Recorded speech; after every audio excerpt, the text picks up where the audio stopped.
nama saya Doni Williams dari kelas Ilmu Komunikasi 05 NPM 19410-178. Saya akan menceritakan tentang Bapak Bahrudin Yusuf Habibie atau B.J. Habibie.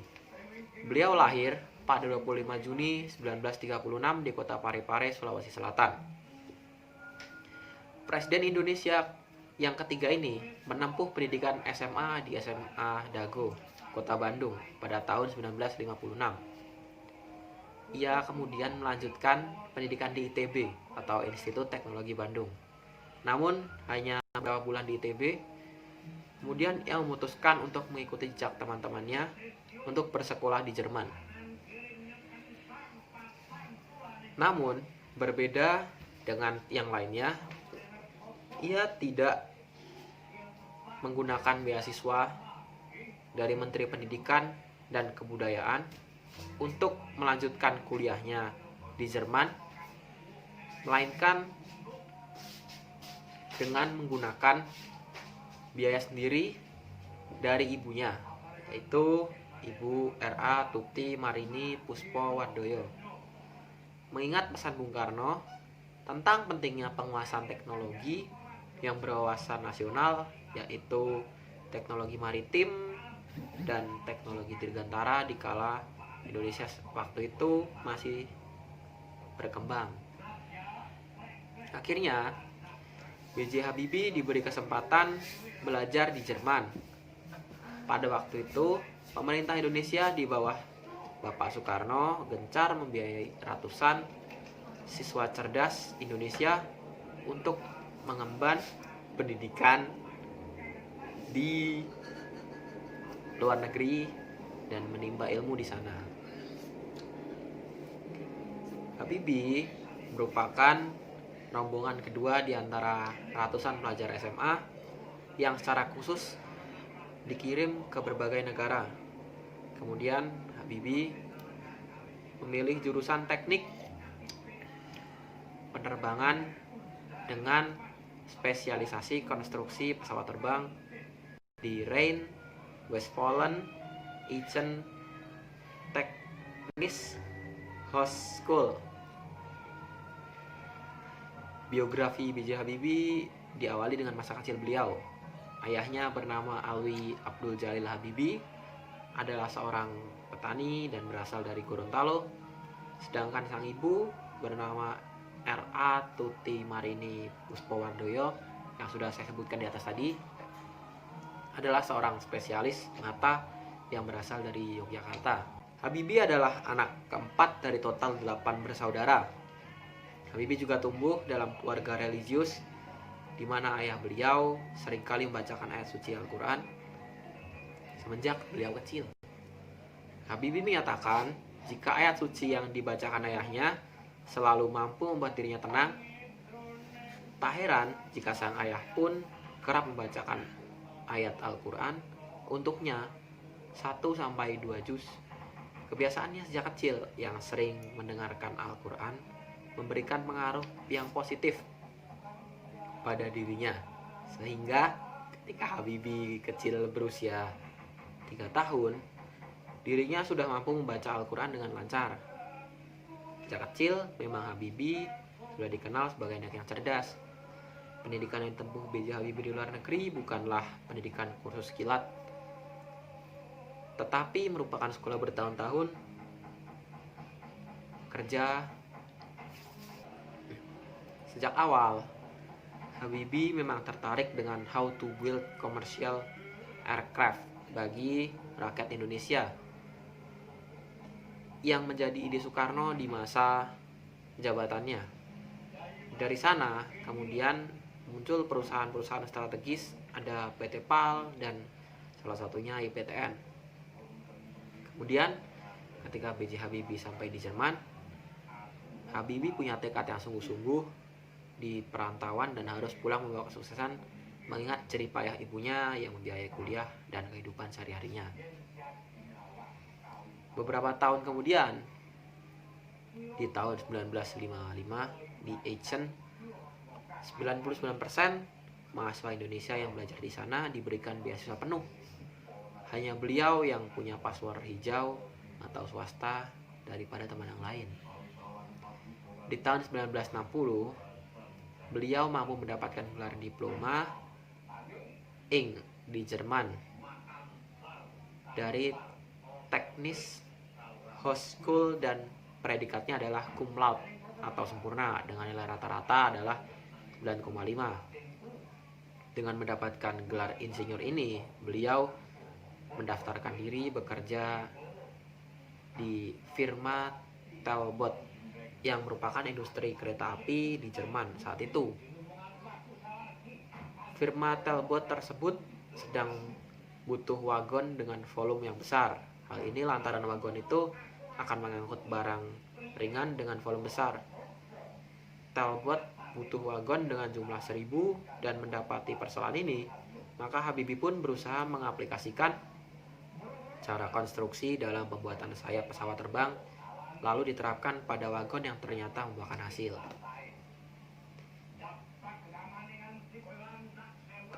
Pendidikan beliau berlanjut ke gelar doktornya, di mana beliau melanjutkan studi ke Technische Hochschule der Fakultät Dafür. Untuk mendapatkan gelar doktor di tahun 1962, B.J. Habibie menikah dengan Hasri Ainun lalu membawanya ke Jerman. Hidupnya saat itu begitu sulit, di mana beliau seringkali harus berjalan kaki ke tempat kerja yang jaraknya cukup jauh demi menghemat biaya dalam pengeluaran uangnya. Selain itu, Habibie pun harus pulang malam, padahal tetap harus belajar untuk studinya. Perjuangan yang sama juga dirasakan oleh sang istri, di mana beliau harus mengantri untuk bisa mencuci baju di tempat umum agar bisa menghemat pengeluaran uang. Setelah berjuang dengan pendidikannya, B.J. Habibie akhirnya mendapatkan gelar doktor Ingenieur dari Technische Hochschule der Fakultät Dafür dengan nilai cum laude dan rata-rata nilainya adalah 10, sehingga sangat sempurna.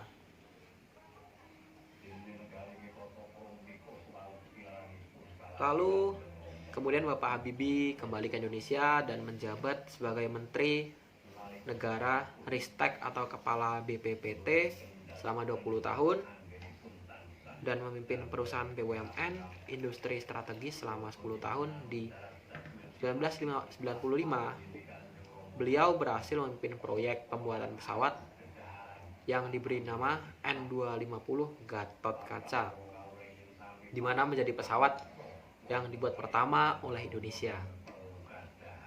Pesawat yang dirancang oleh B.J. Habibie ini bukanlah pesawat yang dibuat secara asal-asalan, melainkan sudah dipikir dan didesain dengan matang oleh ilmu yang dimiliki Bapak Habibie. Pesawat yang diciptakannya ini sudah bisa dibilang mampu terbang tanpa oleng berlebihan dengan teknologi canggih dan terdepan kala itu, dan bahkan sudah dipersiapkan untuk bisa 30 tahun ke depan. Untuk melengkapi desain awalnya saja, Bapak Habibie butuh waktu selama 5 tahun. Pesawat ini juga menjadi salah satu-satunya pesawat yang turboprop di dunia, di mana menggunakan teknologi fly-by-wire. Saat itu, pesawat N250 Gatot Kaca ini terbang hingga 900 jam dan selangkah lagi bisa masuk sertifikasi untuk Federal Aviation Administration. Di zamannya, PT-PTN sudah membangun pabrik pesawat hingga ke Amerika dan Eropa demi bisa menjaring pasaran di negara itu. Meski begitu banyak yang memandang remeh pada pesawat buatan asli Indonesia tersebut, di bawah komando Bapak Habibie, IPTN berhasil memperkerjakan 16.000 orang. Namun, sialnya, ketika IPTN sedang berjaya, justru Presiden Soeharto memerintahkan penutupan IPTN beserta industri strategis lainnya. Alasan krisis moneter tahun 1996 sampai 1998. Sebanyak 16.000 karyawan IPTN pun menyebar secara terpaksa pabrik pesawat di negara lain demi mencari rezeki di wilayah Brazil, Kanada, Eropa hingga Amerika. Parahnya lagi, justru Indonesia yang membeli pesawat dari negara tersebut. Sungguh disesalkan. Setelah IPTN ditutup, Bapak Habibie kala itu masih menjadi Menteri Riset dan Teknologi.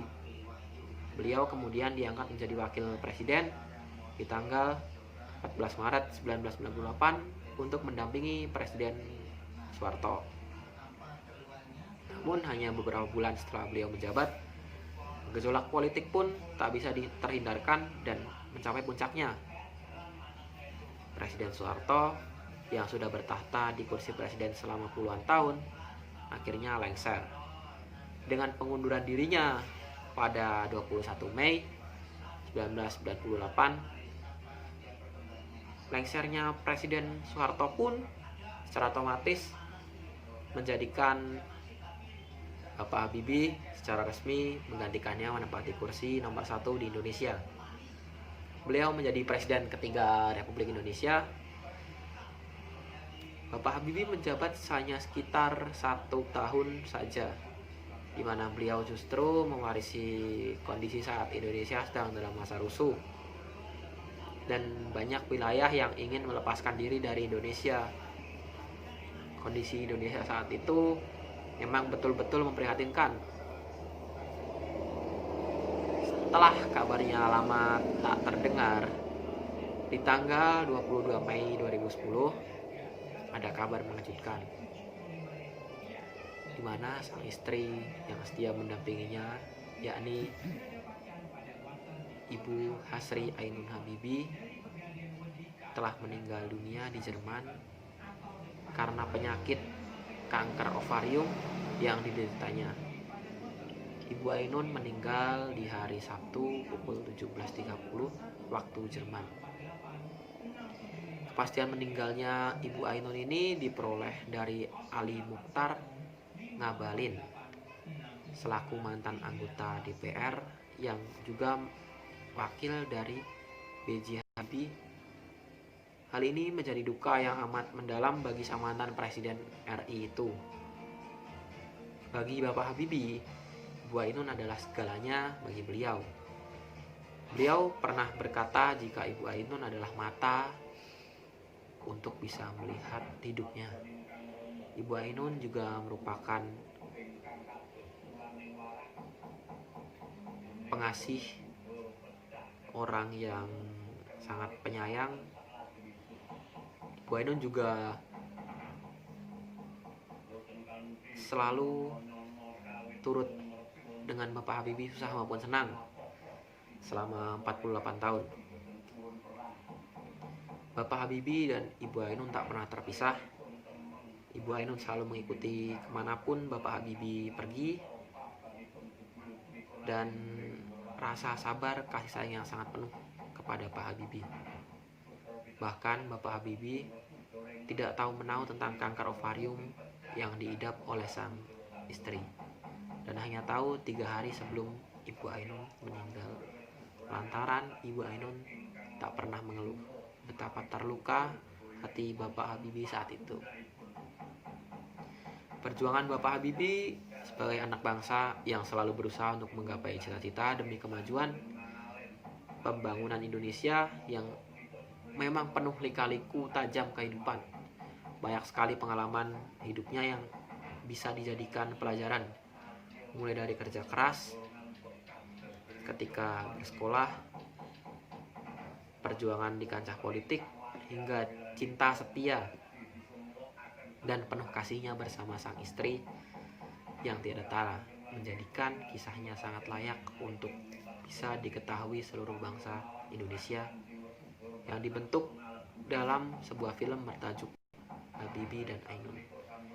Film biografi Bapak Habibie ini tayang di awal Desember 2012 lalu dengan mengangkat kisah nyata sang visioner beserta romansa kehidupan cintanya yang penuh haru biru dan perjuangan dari mulai remaja hingga Ibu Ainun meninggal dunia. Film yang disutradarai oleh Hanung Bramantyo dan Fauzan Rizal ini dibintangi oleh artis papan atas Indonesia Reza Rahadian dan Bunga Citra Lestari. Film ini berhasil menarik penonton hingga berjumlah 4,5 juta lebih, sehingga menjadi salah satu film Indonesia terlaris sepanjang masa. Akhirnya Bapak B.J. Habibie meninggal di RSPAD Gatot Subroto di usia yang ke-83 tahun. Pesan yang bisa kita ambil dari biografi Bapak Habibie ini adalah kita harus bekerja keras untuk menggapai cita-cita yang kita impikan dan taat dalam agama, dan jangan mengeluh seperti Ibu Ainun. Bapak Habibie ini benar-benar menginspirasi banyak orang, termasuk saya juga. Saya kagum terhadap beliau dan saya kira cukup segitu yang dapat saya sampaikan. Jika ada salah-salah kata dan lainnya, saya mohon maaf. Sekian dan terima kasih. Cinta kita melukiskan sejarah, menggelarkan cerita penuh sukacita, sehingga